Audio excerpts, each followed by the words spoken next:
Assalamualaikum warahmatullahi wabarakatuh.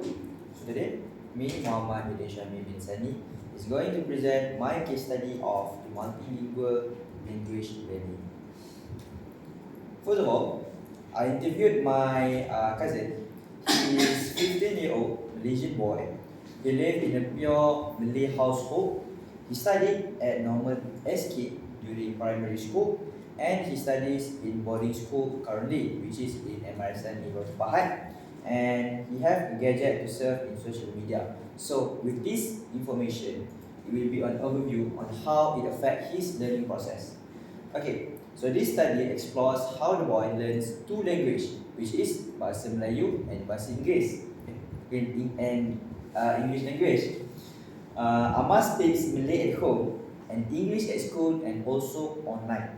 Amma is the dual language program UDLP, where subjects are taught in English, and Amma is also exposed to English through media like YouTube and movies. Okay, so we're gonna go through to the language use pattern. So as I said before, Amma is from a pure Malay household.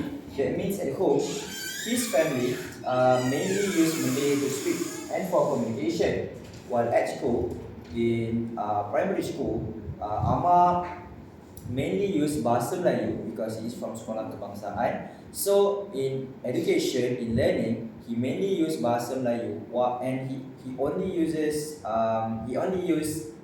English language for specific subject like English. And after he went to his secondary school, which is in MRSM, he started to learn in DLP.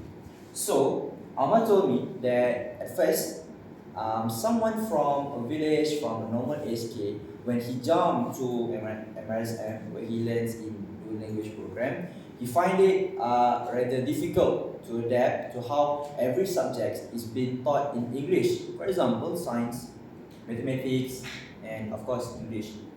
And then for online, Amma mostly use English for entertainment and interaction. So Amma he likes watching movies and animes, and I also asked them, if you watching movies and like animes, do you use caption? He said yes. And by using caption, he doesn't use caption like Malay subtitles. He uses English subtitles, and that greatly helps how he understands English as a whole. So this shows ability to adapt and switch languages. So from my interview with him, I found that Amma learns language through daily exposure and practice. He uses code switching, which is mixing languages naturally, and his confidence in English improves over time.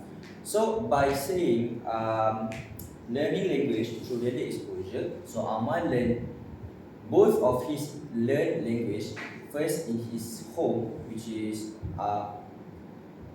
by his communication in his family, which is using Malay language, and his learning of English in primary and secondary school.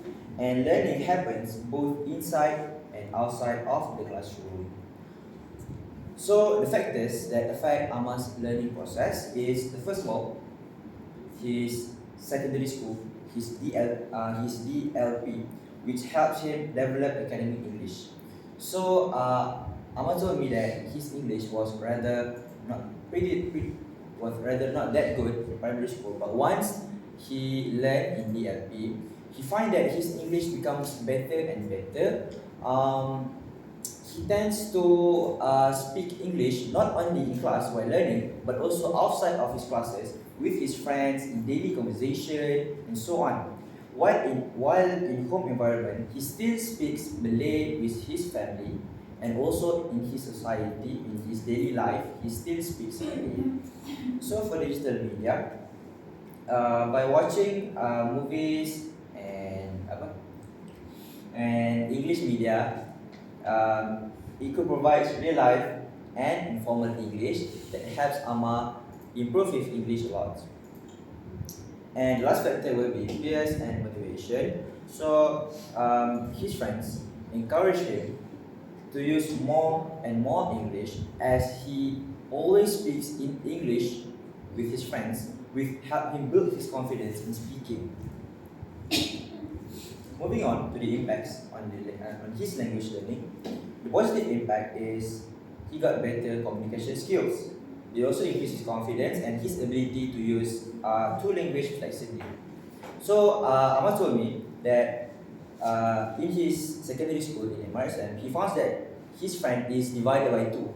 One which is like pretty much whitewash, talk a lot in English, and some of them like pure Malay, love to talk in Malay and doesn't mix that ability.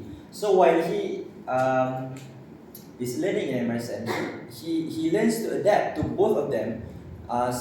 He can speak freely with this person, he can speak in English, and with the other person, he could speak freely in Malay. That shows that he has great mastery of language. And for the challenges, he sometimes mix his languages, and there's a possible imbalance between Malay and English, and sometimes there's confusion in grammar or vocabulary. I asked him, okay, you say you have a great ability to mix, to switch between language.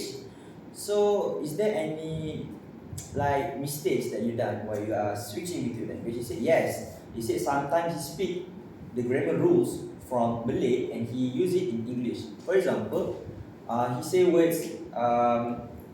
Can I follow you also, which is how we say it in Malay. So the correct one will be, can I also follow you? Okay. So it will be like that. You say sometimes confused between that. Moving on for the implication. So we can see that Ahmad's language learning is influenced by his environment, his family, the exposure and his motivation. And the students, Ahmad, learn better when they use language in real life situations. So, for teachers, specifically for Ahmad, teacher can help Ahmad improve or making his English better by provide meaningful practice. By meaningful practice, teachers could help Ahmad to talk a lot, doing group discussions like public speaking, so that he will naturally adapt those English language into his life. And teacher could use digital media in lessons like giving videos, YouTube videos, movies, short stories, podcasts, English podcasts, so that Ahmad could see that how native speakers speak, so that he could follow it and follow the correct one. And teacher could encourage balance between both languages, as if there's a language that is more dominant than the others, it's not that good. So equal is the best one.